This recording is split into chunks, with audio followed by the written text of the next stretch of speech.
क्या होगी आदित्य कपूर की बात सच? सृष्टि मुखर्जी कुलभूषण से करेगी संपर्क। जी हाँ, और झनक को मारने के लिए क्या सृष्टि मुखर्जी बुलाएगी कुलभूषण को? जी हाँ दोस्तों, हम बात कर रहे हैं स्टार प्लस के शो झनक की। तो दोस्तों, आगे बढ़ने से पहले अगर आप इस चैनल पर नए हैं तो इसे लाइक कर दीजिए, सब्सक्राइब कर दीजिए, साथ ही बेल आइकन दबाना ना भूलें। वीडियो अच्छा लगे तो इसे लाइक जरूर कीजिएगा।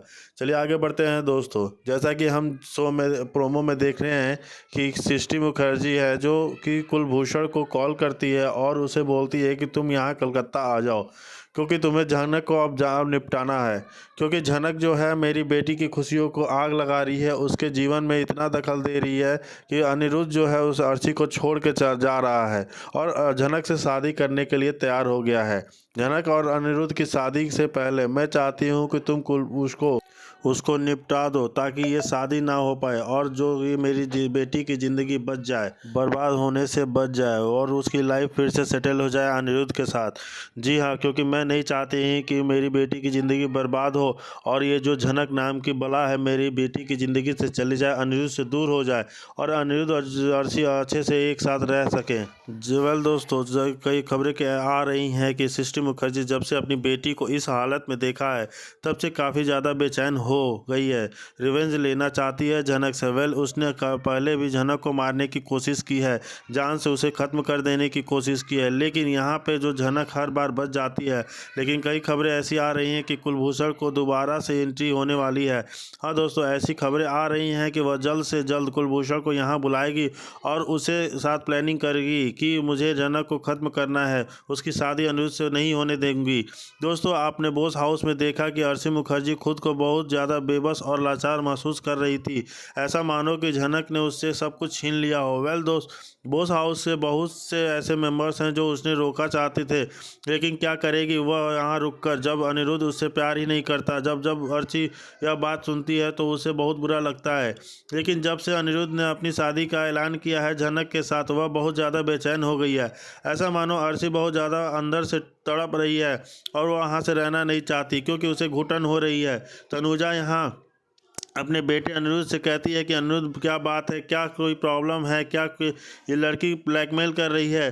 तुम हमें बताओ, हम तुम्हारे माँ बाप हैं। अगर यह लड़की तुम्हें तरीके से फंसा रही हो तो हम तुम्हें बताओ, तो हम तुम्हें इस मुसीबत से बाहर निकालेंगे। लेकिन तुम्हें इतना इमोशनल होकर यहाँ तो यह फैसला नहीं चाहिए। तुम्हें पता है ना तुम क्या करने जा रहे हो? तो तुम अपनी बीवी को तलाक देने जा रहे हो, यानी तुम अर्शी के डाइवोर्स लेने जा रहे हो और इस लड़की से झनक से शादी कर रहे हो और इसको हमारे घर की बहू बनाना चाहते हो। तो कभी भी ऐसी अपनी बहू के रूप में हम स्वीकार नहीं करेंगे। जिस लड़की ने हमारा घर तोड़ दिया, मुझसे मेरा बेटा छीन लिया, तुम क्या चाहते हो कि अपनी इस घर की बहू मान लूँ? और मैं कभी भी इस लड़की को अपने घर की बहू स्वीकार नहीं करूँगी। और झनक, तुम कान खोल कर सुन लो, तुम बोस हाउस की कभी भी बहू नहीं बन पाओगी। तुमने जो जादू कर दिया है ना अनिरुद्ध के ऊपर, अनिरुद्ध इन बातों से बहक जा सकता है, लेकिन हम नहीं बहक सकते। तुम्हारी एक एक रगों से अच्छी तरह से वाकिफ़ हैं, और जो हमें इतने रोने धोने के दिन देखना आ पड़ रहा है ना, सिर्फ और सिर्फ तुम्हारी वजह से। और तुम्हें क्या लगता है तुम शादी करके अनिरुद्ध से बहुत खुशहाल रहोगी? ऐसा कभी भी नहीं होगा। और रही बात शादी की, तो ये शादी हम होने ही नहीं देंगे। जी हाँ दोस्तों, यहाँ पर जो घर वाले काफ़ी ज़्यादा गुस्से में आ जाते हैं और अनिरुद्ध और झनक की दादी को रोकने के लिए भी सही हथकंडे अपनाने वाले हैं, क्योंकि वो नहीं चाहते हैं कि अर्शी इस घर से जाए। और अर्शी को देखा जाए तो अर्शी भी जब जो घर छोड़ के जाने लगती है, वो काफ़ी रात को हो चुकी है। अनिरुद्ध उसके से कहता है कि तुम्हें ड्रॉप कर देता हूँ। यहाँ पे अर्शी उसे मना करती रही है, क्योंकि कोई फ़ायदा नहीं है, अब तुम्हें हमेशा मेरी ज़िंदगी भर का साथ ही नहीं छोड़ दिया, तो अब घर छोड़ने से क्या फ़ायदा, तब तक कि खुद ही चली जाऊंगी। लेकिन यहाँ पे अनिरुद्ध जो है अर्शी बैग पकड़ लेता है और उसे रोकता है कि तुम सुबह चली जाना, अभी रात को मत जाओ। लेकिन यहाँ पे आप देखेंगे कि झनक बीच में बोल पड़ती है कि अर्शी दीदी को छोड़ दूंगी, आप प्लीज़ मत छोड़ने के लिए जाइए, वैसे भी मुझे कुछ बात करनी है इनसे। लेकिन यहाँ पे अर्शी को यह बात भी बुरी लग जाती है कि वह झनक को कहती है कि क्यों झनक, तुम्हें इसमें भी प्रॉब्लम है? अनिरुद्ध थोड़ी देर के लिए मेरे साथ रहना चाहता है, तो मुझे घर तक ड्रॉप करना चाहता है, और तुम इससे भी परेशान हो रही हो। डोंट वरी, मैं अनिरुद्ध को तुम्हारे से दूर नहीं करूँगी और उसे अपने पास नहीं रख लूँगी और कोई जादू टोना नहीं करूँगी। मैं उसे छीन को, वो मेरी कभी भी नहीं हो सकता।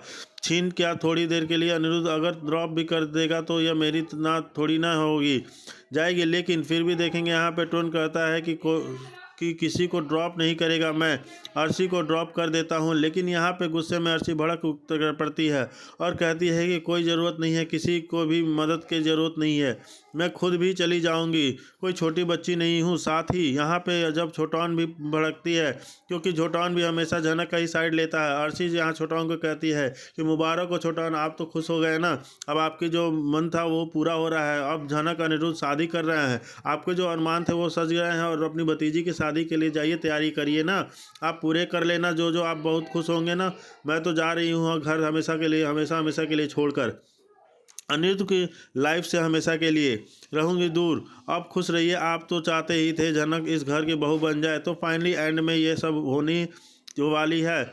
जो भी आप शादी की तैयारियां शुरू कर दीजिए। दोस्तों आप देखेंगे कि यहाँ पे अर्शी काफ़ी गुस्से में अपना बैग लेती है और चलती जाती है यहाँ से, लेकिन अनिरुद्ध यहाँ लाचार बेबस, और वह जाकर भी कुछ नहीं कर सकता क्योंकि वह अर्शी को रोकना चाहता है। वह अर्शी के साथ इतना बुरा हो रहा है, उसने कभी भी नहीं सोचा था कि अर्शी के साथ इतना बुरा हो, लेकिन वह यह बात भी तो एडमिट कर ही रहा है कि वह अर्शी के से प्यार नहीं करता। एंड में यह बात उसे पता चलनी थी ही, तो आज पता चल जाए तो क्या हो सजा गया। दोस्तों इस तरीके से अर्शी घर छोड़कर जा रही थी, इतना रो रही थी, बिलख रही थी।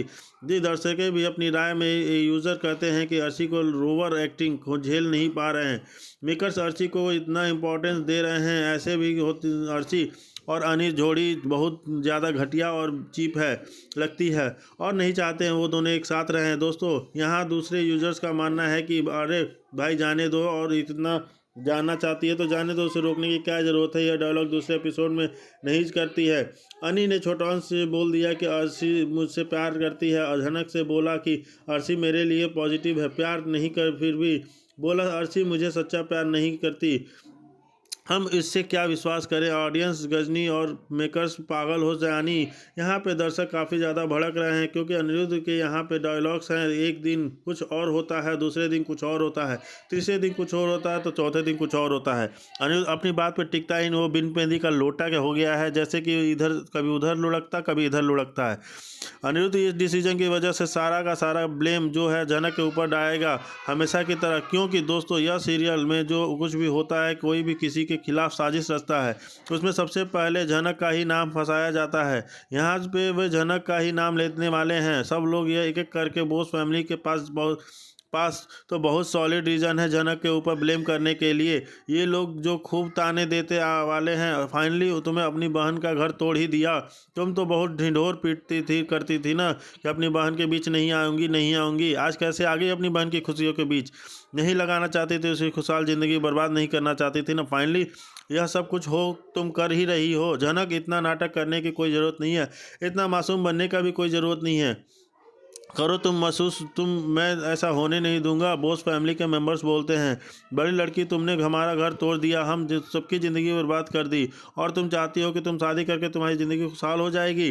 तुम देखना यह शादी कैसे होने देते हैं हम। दोस्तों यहाँ बोस फैमिली जो ऑलरेडी जनक को कह रही है शादी हो रही नहीं रही, इनफैक्ट यहाँ पे बड़ो माँ झोटू समझाते हैं जनक को यह रिश्ता तुम्हें नहीं करना चाहिए, क्योंकि यह रिश्ता करने के बाद तुम्हारी ज़िंदगी जहन्नुम बन जाएगी, तुम्हारी ज़िंदगी जो भी है ये लोग खुश नहीं होने देंगे। और यहाँ पे जब वो पहुँचती है, अर्शी पहुँचती है अपनी माँ के घर, तो वहाँ पे उसकी माँ जो होती है बहुत ज़्यादा गुस्सा होती है, क्योंकि वो नहीं चाहती कि उसकी बेटी की ज़िंदगी बर्बाद हो। और यहाँ पे सृष्टि मुखर्जी अपनी बेटी के साथ जो कुछ भी हुआ है उसका सबका बदला लेने के लिए आने वाली है, और उसने जो नकली रिपोर्ट एडमिट करके जनक को दिखाई है वह न बात का भी पता चलने वाला है। यानी इस वह बात तो बाप जाएगी कि अनिरुद्ध ने इमोशनल फूल बनाकर जनक को शादी के लिए राजी किया है।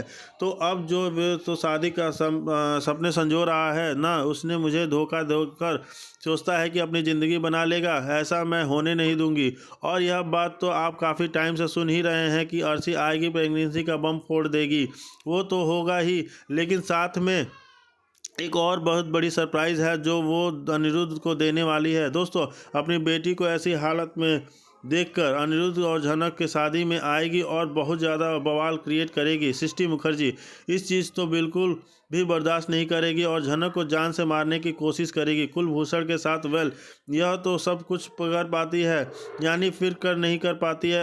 आने वाले एपिसोड में जो भी होगा हम देखेंगे कि क्या होता है। सृष्टि मुखर्जी कुलभूषण से हाथ मिलाएगी और फिर से उसे इस शो में एंट्री दिलाएगी कि नहीं, कुलभूषण आएगा और सृष्टि झनक को इस रास्ते से हटाएगा, अपनी बेटी की खुशियों से हटाएगा।